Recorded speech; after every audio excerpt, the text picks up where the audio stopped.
When it comes to voting, what's more important to you?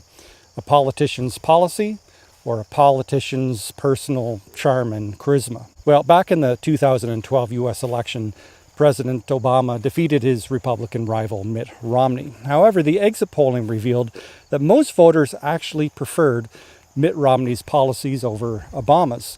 So why did most vote for Obama then? Well, it was revealed that they simply liked him better. He seemed nicer. Now, let me quickly point out that I'm Canadian, not American. I had no horse in that race, and whether Romney would have done a better job, I don't know.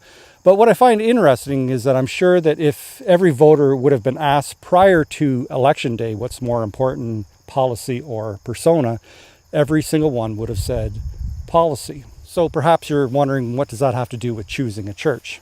Well, let me ask you this. When it comes to picking a church, what's more important to you? That the gospel is preached, the message of the cross is clearly taught from the pulpit?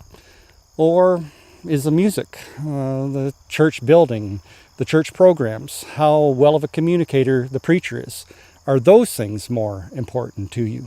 Now, of course, every Christian is going to say, well, the most important thing is that the gospel is preached.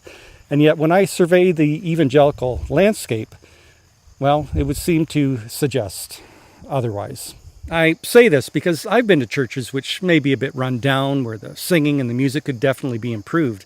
Yet the gospel is preached loud and clear from the pulpit. The sermons aren't trendy, inspirational pep talks on how to live a happy and successful life, but calls for holy living and staying true to the biblical message, no matter what the trends of our culture may be. Generally, however, these churches are often struggling and half full. So where are all the people then? Well, they're down the road at the big fancy new churches. Now, that's not to say that we shouldn't try to update how we do church and conduct our services.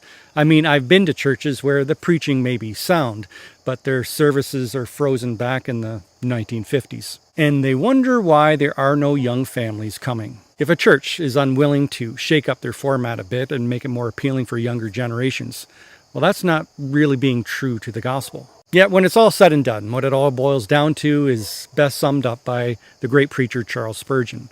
Do not go where it is all fine music, grand talk, and beautiful architecture. Go rather to where the gospel is preached, and go often.